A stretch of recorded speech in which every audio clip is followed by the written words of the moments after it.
Radical. Welcome to Flea Market Stories. I'm going to title this one A Positive Turn. I'm currently behind on 3 different series. Maybe there's more, but I'm behind on Comment of the Week. I'm behind on Radical Rapid Fire Comment Response. And I'm behind on Flea Market Stories. So the next series of uploads might be a combination of these 3 type things. And might take me possibly a week to kind of get caught up. So there might be a lot of different things that I'm going to miss talking about, or I might get to those a little later. But that's what I've decided to do for this week. Okay, so we left off, and I had the experience, and I had my first customers at this one place that hardly no one went to. And then the reason like I said, I was there is because this other place I had a bad experience because, I had paid for a table and then I called back and then basically I couldn't, get the table. Okay. So I went back to this place because honestly, quite honestly, me and my friend had talked. I had a friend there also with me I was selling with. And we was not going to put ourselves through going back to the other place and paying $8 to sell $5 worth of stuff. And plus that particular place is a little farther off and harder to get to than this one place. Now, it has been a month or so, maybe 2, since we had our first experience selling. All right, can't exactly remember the date, but this was a positive experience. As far as sales, this is very positive. This is a big upgrade from the other place. And I will bring up not everything that went down, because I don't want this thing to be maybe 20, 30 minutes, but basically I'm just going to highlight a couple things that I remember from this experience. And this will be the first time and the second series of customers I would ever have. Not going to go into like a lot of different customers, but there's one particularly that just kind of pops out that I will discuss. Now, when we got there, the place opened around 6:37, and we got there around, I would say, 7:30. Maybe 7:45. We hustled to get there to make sure that we would secure ourselves a table. And we paid $15 for a table. There's different sets of tables. And of course you pay more to get into the tables closer to the main area, which makes sense. Because I just recently had a $10 table and, well, that's another future flea market story. Okay, so the first thing when we got there, of course, you'll talk to the other people setting up their tables. And there's this one guy that's kind of a regular there, really nice fella. He walked by, and it was kind of like, he was just noticing that we were brand new there. He's like, hey, welcome here, if you have any questions, just let me know. And we thought he worked there, but he's actually just somebody that had been there for a while. Very friendly guy. But he warned us, listen, there's going to be some people coming by to look at your table that might try to buy out your table. I was like, buy out the table? Apparently this happens to where I feel a sneeze coming on. My apologies if I actually sneeze in the middle of this. I converted that into a cough. It's okay. But he said what'll happen is sometimes if someone gets there late, they'll go by and they'll actually try to buy off a table to get a spot.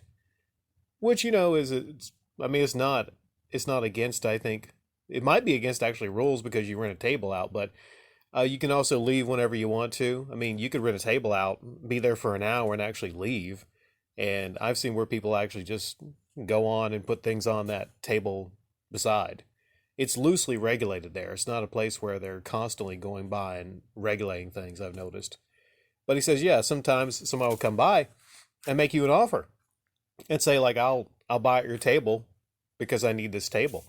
And sometimes it's not the worst deal because let's say if you don't have a lot of stuff or expensive items and somebody has a lot of expensive items, then you can actually probably, say, well, how much is this table worth to you, right? And that's if there's no other prime tables in the spot. Now, we notice, sometimes you'll see people that you notice, and my friend actually noticed that there was this one girl named Alicia who had grown up quite a bit, meaning she had grown out quite a bit. And she used to be like, she wasn't the kind of person that I would date or even mess with because like of her weight. Not she was like super huge, but she was a little bit too thick for me, right? And another friend of mine joked that, man, she wanted you. She wanted you really bad. What was you afraid of her? Are you afraid of women? I'm like, no, there's a difference between, I have standards. And but they all kept joking that, she was really, I'm like, no, I have high standards, of course. And she had gotten a lot bigger. So I tried not to look in her position, where she was. Maybe she didn't remember, could have been because it'd been years and everything, but I thought that was kind of funny. And I can't remember when this happened. Do I want to go? Okay, I'll talk about this right here first. First thing I noticed was dun, dun, dun, I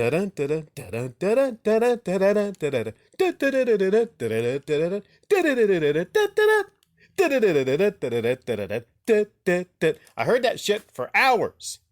This woman, two tables down, she was trying to sell one of those like consoles that has like all the Mario games on. One of those plug and play deals, not official and everything. And she had a TV set up and she was just blasting that. And I was like, please, someone buy this shit. Because I just couldn't stand that. So, I mean, a little bit of Mario music, not that bad, but over and over again, my goodness. I was like, just switch to a different game on there. It was nice weather. This was seasonably nice for, I think, early January, late December. This was incredibly nice weather. So that's one reason people were out. Comics. As far as the things I sold about $60 worth of stuff. I was there for maybe 4 hours, so not too bad. Of course, I didn't bring a whole lot of stuff with me. In fact, people were asking like, "Do you have anything else? Do you have more?" So that was one flaw where I didn't really, or maybe I didn't have the time to really kind of collect a lot of things to bring there. But I noticed if you put a box and you write comics, even if people don't buy some, they will be interested and they will look through that box thinking that they're going to find a rare comic or something like that. Yeah, so that's even if you want to get attention to your table and you don't have a lot of comics. I noticed that people were like coming to the table just to look at that and then looking at other things. Now, I sold a lot of pants. Sold a lot of pants, and sometimes the things you don't think you'll sell, you actually wind up selling, and a lot of the Prime stuff you have, you didn't wind up selling. I didn't wind up selling any video games. No video games whatsoever. No. I sold pants. I don't know if I sold any jackets or shirts, but I had a box of pants, and there was a woman came by, and she didn't speak good English.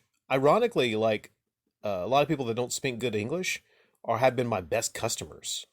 You know, it's harder to deal with them because like I don't speak any other languages. So she came by and she said, "How much pants? How much pants?" And I think I was like maybe they were all clean, washed pants, my old pants. They looked pretty good though, so I was like, yeah, $4, $4 pants. And she like the $3, $3 pants. So she's haggling with me, but like she could barely speak English, and I'm like, okay, now I'm haggling with somebody that can't speak the language, and they have the advantage on you if you can't speak their language. Because I'm like, I just want to kind of get done with this deal and everything.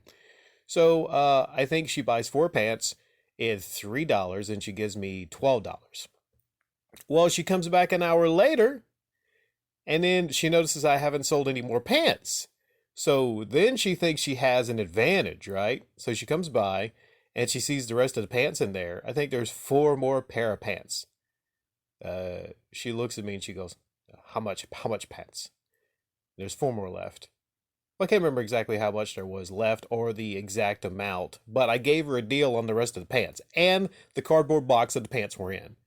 Because I was like thinking, I'm thinking the same thing she's thinking. Nobody else is going to be really after my old pants on this day. So yes, she was. She got all the pants, and hopefully her son will be happy with those pants. And I looked at my friend. I'm like, pants. You know, do I have any more old pants? I'm thinking that I haven't thrown out. Just goes to show sometimes it's the least things that, like I said, you think will sell that actually wind up selling. And if you are in the same situation when you're going somewhere to sell, stop and think about what you're throwing out, because sometimes that's some stuff you can actually make some money on. So yeah, overall a very positive experience, I will say, and this is shocking to me considering that this place had basically shafted me out of $10. But now I think about it, maybe it's just that one individual, and I didn't see that one woman there. So maybe she's no longer there, possibly. Maybe she'd done the same thing to other people. $10 is $10. And if I consistently wind up making hundreds and thousands of dollars going back to this place, basically just selling stuff like my pants that I was going to throw in the trash, then I think it's well worth it. Sometimes you got to sit down and you got to like think to yourself, okay, am I doing something that's going to be hurtful to me financially as is never going back to that place? Or am I going to actually say, you know what? I can turn this and flip this into a great situation for myself. So I become a regular there. I go there once every weekend, sit down at a table for a couple of hours, put things on the table, and then sell them. And I'm actually gaining a lot of valuable knowledge, in the realm of sales also.